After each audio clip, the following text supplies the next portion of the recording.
Hello and salam keluarga Malaysia. This is Updates at Noon. I'm Mohana Priya. Making the headlines today, MACC probing individuals in Kuwait over 1 MDB.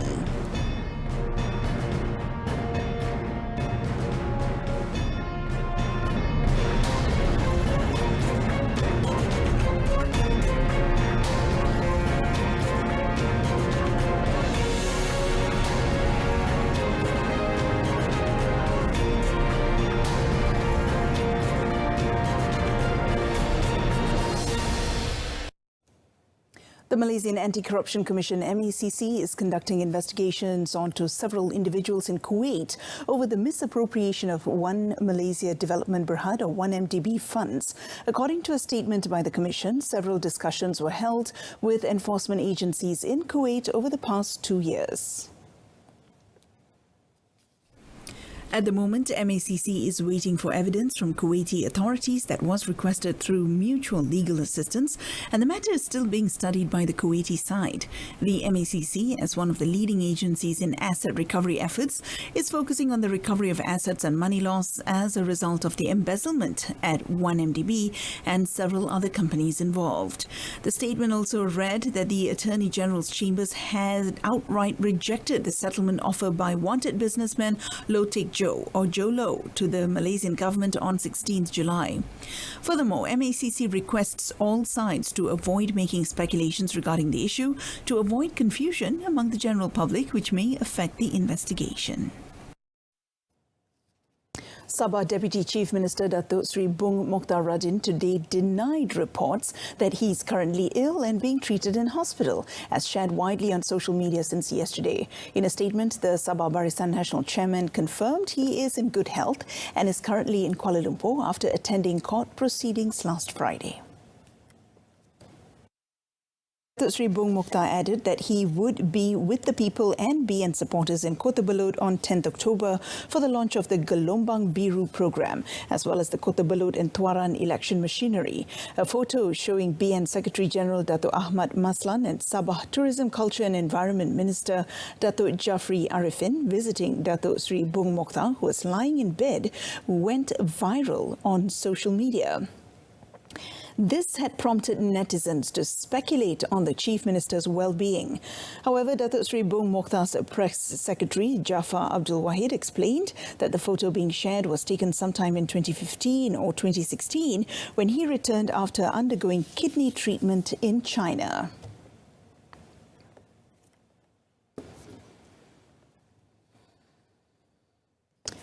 9 boys of a boarding school who were arrested in connection with a bullying case were today charged in the magistrate's court here with causing grievous hurt to a 14-year-old student. All of them, who were aged 17, pleaded not guilty to the charge.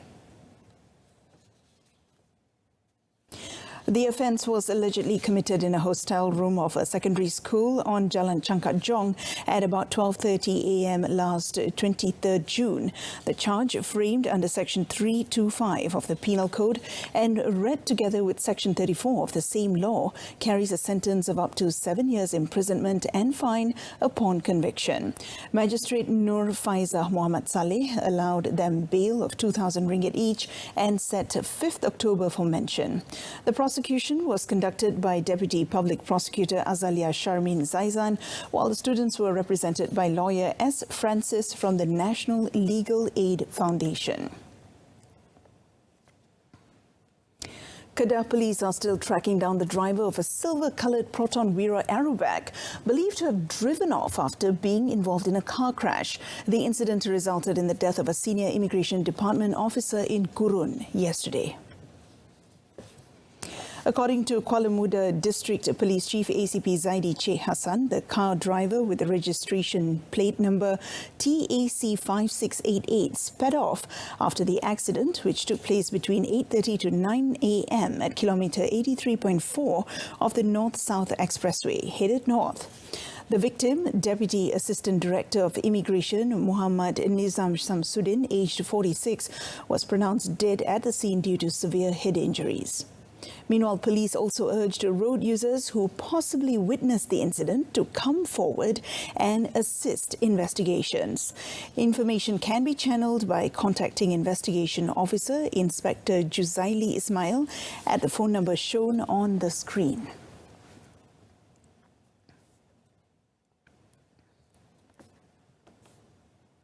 The Women, Family and Community Development Ministry views the rising number of internet protocol addresses registered in the country suspected of sharing child pornography seriously.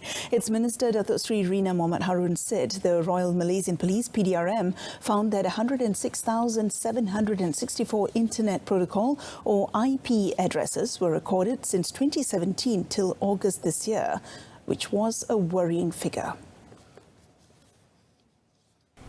She added that her ministry was running a campaign against online sexual crimes against children as an initiative to help and guide children, parents and the community to deal with the current challenges posed by cyber crimes. The campaign has 5 main objectives: to increase children's understanding of using social media wisely and safely, to highlight the dangers of unmonitored social media and to raise awareness among parents and the public regarding the use of social media among children. Sharing the statistics of sexual offences involving children, Datuk Sri Rina said since January to June, the police received 47 cases of gang rape, 95 cases of unnatural sex, incest 127 cases, obscenity 438 cases, and 641 cases of rape. In addition, the ministry has implemented various efforts, including establishing the Integrated Action Committee on the Management of Children's Issues online on 15th June 2021. Why do we tell you stories? Relevant, New, efficient, accurate. reliable. We bring you extraordinary stories from around the world, from politicians, bankers, and even your favorite celebrities. This and many more on RTM's English News.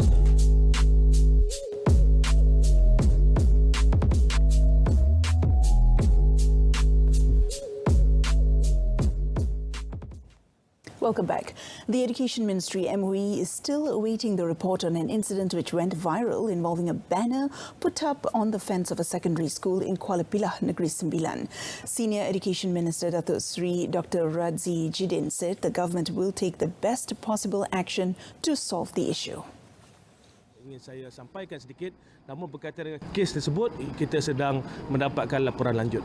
Kita ada kaedah-kaedah kita untuk kita laksanakan, manakala kes ini juga saya dimaklumkan telah melibatkan polis juga. Jadi kita mahu perkara ini dibuat secara teliti, kita ada pendekatan-pendekatan yang kita akan gunakan.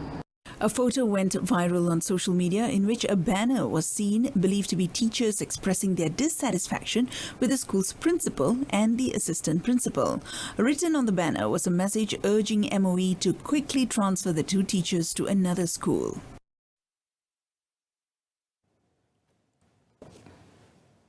The Youth and Sports Ministry, KBS, has conducted discussions with the Federal Territories Ministry towards organising car-free nights on weekends in Putrajaya. Youth and Sports Minister Datuk Sri Ahmad Faizal Azumo said the initiative is meant to protect the safety of the public, especially cyclists, who have made Putrajaya one of their favourite spots for recreational activities. The night without cars can also be seen as proof that KBS constantly cares for and supports cycling activities nationwide. As more and more people get involved in the hobby, issues and concerns that arise from road cycling must also be addressed. Maka jika kita adakan car free night, tentu lebih ramai lagi akan libatkan diri dan ini akan kita perlu juga menjaga keselamatan mereka. Car free night saya percaya akan meletakkan Putrajaya sebagai satu map kepada semua penggemar basikal daripada seluruh Malaysia untuk datang beriadah. 22 hotspots for picnics and recreational activities in Terengganu have been identified as places of risk for water surge. It involves waterfall and river areas in 5 districts: Besut, Setiu, Hulu Terengganu, Dungun and Kemaman.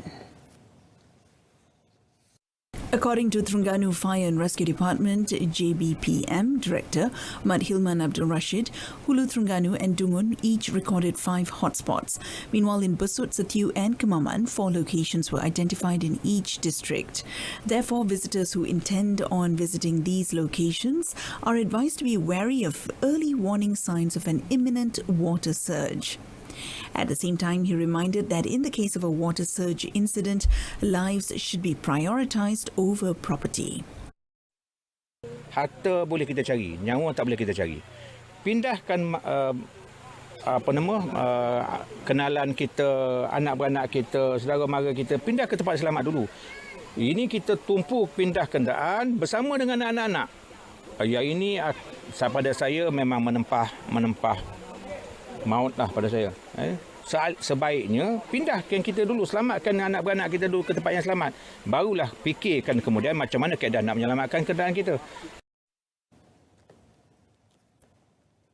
The Immigration Department has collected 3.5 billion ringgit in revenue as of 30th August, compared to 2.5 billion ringgit in the corresponding period last year. Its Director General, Datuk Sri Khairul Zaimi Daud, said the increase in amount before the end of this year was due to the reopening of the country's borders on the 1st of April. The national border reopening has allowed the department to meet the collection target much earlier than expected. He said the bulk of the collection came from foreign worker levy, with the entry of 1.35 million migrant workers into the country. This is followed by the issuance and renewal of international Malaysian passports and compounds imposed on those who violate immigration rules. Sumbangan terbesar ialah daripada levy pekerja asing, iaitu pembaharuan PAS lawatan kerja sedia ada yang sekarang ini berjumlah lebih kurang 1.35 juta, kemasukan pekerja asing yang baru, kutipan daripada pasport dan juga kompaun-kompaun yang dikenakan ke atas mereka yang melanggar peraturan imigresen.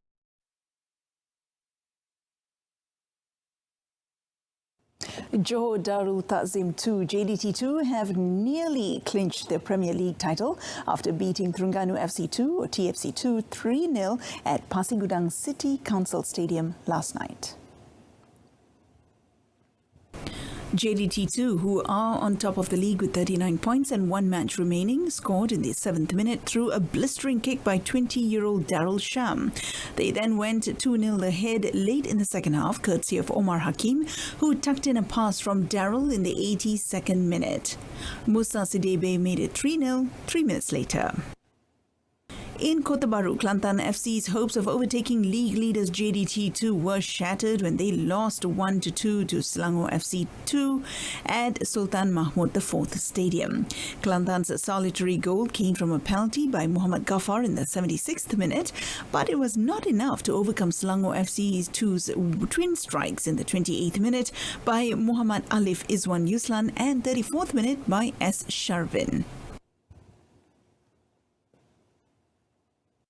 And with that, we end today's updates at noon. In our top story today, MACC probing individuals in Kuwait over 1 MDB. Tune in to News at 10 coming up at 10 p.m. on my Freeview's saluran Berita RTM channel 123.